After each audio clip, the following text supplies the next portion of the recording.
모든 영상에 소개하는 내용들은 각자의 판단에 맡깁니다. 리 에이스 채널은 항상 모든 영상에 있어서 유료로 하는 것들은 신중하게 결정하시는 것이라고 말씀드립니다. 아울러 무료로 하는 것들 역시 각자의 판단으로 선택해서 결정하시는 점이라는 것을 강조드립니다. 안녕하세요, 리 에이스입니다. 자, 여러분들 이번 시간은 가상자산 과세 현황 그리고 3년 추가 유예한 파급 효과 분석에 대해서 한번 말씀드리겠습니다. 현행 과세 기준이 뭔가 내년부터는 바로 과세를 매긴다, 이런 걱정들 때문에 상당히 좀 논란과 문제가 되고 있었잖아요. 그런데 그 와중에 뭔가 새로운 것들이 하나씩 나오기 시작합니다. 이 내용을 보면 뭐야 이거 약간 괜찮은데? 라는 느낌이 좀 들 수도 있을 것 같은데요.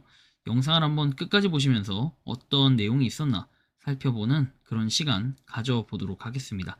자, 지금부터 바로 한번 시작해 볼 수 있도록 하겠는데요.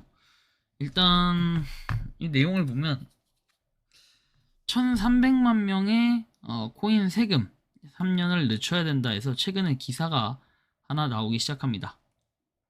이 기사의 내용을 보면은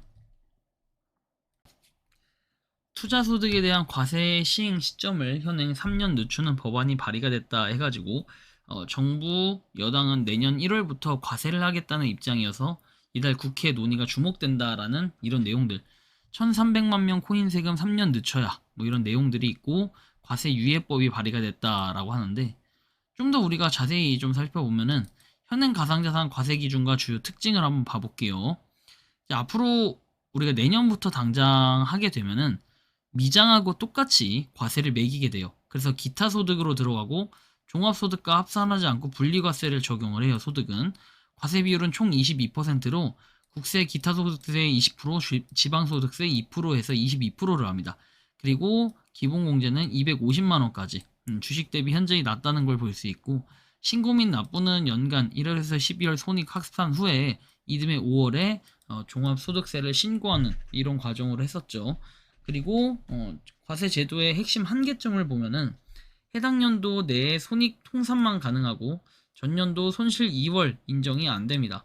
그리고 취득가액 산정이 어렵다 해가지고 해외 거래소 덱스 그리고 개인 지갑 등 이동 시에는 취득가 이렇게 증명이 복잡했다라는 거, 그리고 금투세 폐지 논의와 대비되는 과세 형평성 문제, 그리고 법적 시행 시점은 1월 1일 지정 상태였어요. 그런데 최근에 이런 글이 뜨면서 뭔가 좀 움직임들이 있었는데, 지금 보시는 것처럼 원래 과세의 역사는 이렇습니다. 2020년 12월에 과세를 최초 도입을 합니다.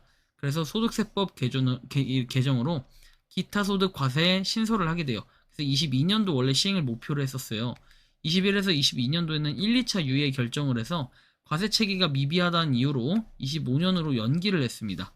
그리고 나서 24년 11월에 3차 유예 결정을 했어요. 그래서 요거를 27년 1월로 유예를 했고, 그리고 지금 현재 나온 게 26년 8월 10일에는 4차 유예안 발의를 하게 돼요. 그래서 국힘의 정성국 의원이 2030년으로 3년 추가 유예 법안을 발의하게 됩니다. 그리고 이제 향후 전망, 뭐 국회 입법론이라고 나와 있긴 한데, 그래서 좀 물음표가 박혀요. 2030년은 진짜로 이뤄질 것인데 당장 내년 얘기를 했다가 지금 이런 식으로 발의를 했다라는 게 사실 또 어떻게 보면 의미심장할 수 있는데, 과연 앞으로 어떻게 될까요? 일단 당장에 제가 느끼는 거는 결국에는 이 세금이 핵심인데, 세금을 정말 많이들 내잖아요. 이렇게 하다 보니까 아무래도 코인에 이 투자하는 것 자체에 대해서 조금 부담을 더 가지시는 분들도 상당수 있다라고 저는 개인적으로 좀 이렇게 생각을 하기도 하는데, 일단 이런 세금적인 부분이 좀 개선이 돼야 된다라는 거고, 그리고 지금 보면은 8월 10일 과세 유예 법안 발의해서 소득세법 개정안 돼 있죠.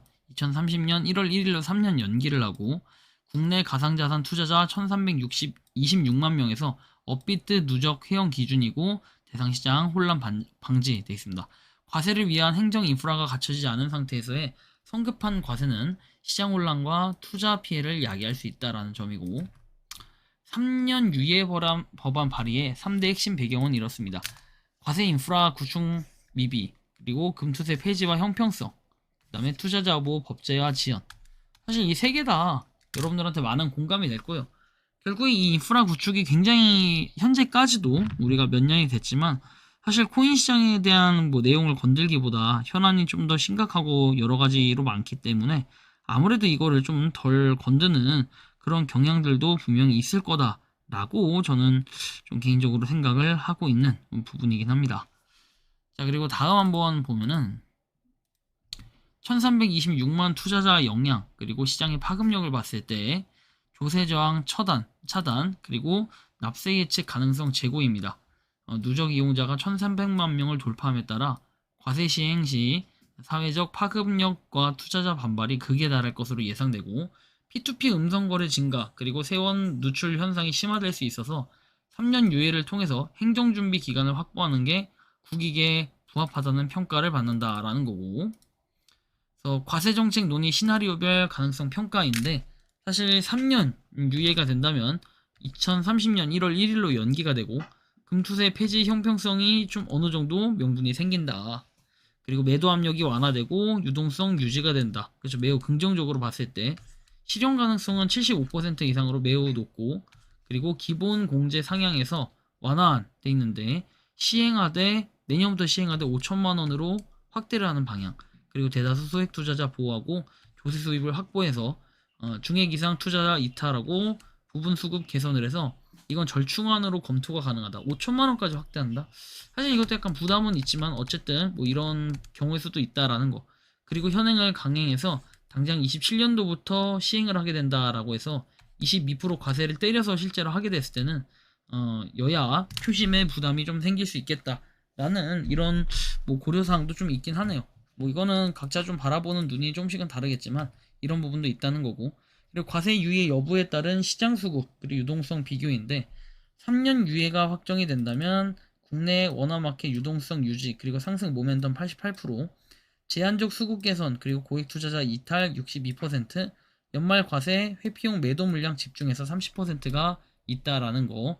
이런 거 좀 봤을 때는 아무래도 과세가 강행이 됐을 때 지금 코인 시장이 막 많이 좋은 상태가 아니라 가지고 살짝 부정적으로 보일 수밖에 없다라는 건 여러분들도 아마 공감하실 거라 생각하고, 향후 가상자산 시장 가격 시세 전망인데 단기 매도 압력 해소 그리고 김치 프리미엄 유동성 유지 위험자산 선호 심리 회복해가지고 이렇게 좀 움직임들을 볼 수 있습니다. 그래서 제가 볼 때는 사실 저도 2030년까지 갔으면 좋겠는데 과연 어떻게 될지는 우리가 예전에 유의할 때도 마찬가지였지만 연말까지 계속 지켜볼 수밖에 없어요. 특히 최소한 아무리 빨라도 4분기까지는 지켜봐야 이거에 대한 어느 정도 확정 방향이 나온다라는 것이기 때문에 좀 참고해 볼 필요가 있다라는 거고, 결론은 여러분들 3년 유예 법안 발의로 시장 불확실성이 크게 완화가 됐어요. 그러나 아직까지는 좀 알 수 없기 때문에 발의만 된다고 이게 확정은 아니니까 국회 논의 경과를 주시하면서 장기적 관점의 투자 전략 수립이 필요하다라는 거 참고해 볼 수 있겠습니다. 여러분들이 생각하고 느끼는 이 과세 어떻게 좀 생각을 하시는지 자유롭게 여러분들의 의견 한번 댓글로 남겨주시면 좋겠다는 말씀 드리며 이번 영상은 여기서 마치는 걸로 하겠습니다. 도움이 되셨다면 구독과 좋아요 알림 설정 부탁드리겠습니다. 리 에이스였습니다. 감사합니다. 평소에 궁금하셨지만 내가 시도해보기 어렵거나 시간 낭비하고 싶진 않고 새로운 제보를 해주실 분들께서는 아래의 주소로 메일을 보내주시면 제가 해결해드리겠습니다. 단톡방은 유튜브 검색창에 소통창구를 개설했습니다를 검색해주셔서 확인하시면 됩니다. 아울러 채널 멤버십 가입 시 다양한 혜택을 누리실 수 있으니 참고해주시기 바랍니다. 시청해주셔서 감사합니다.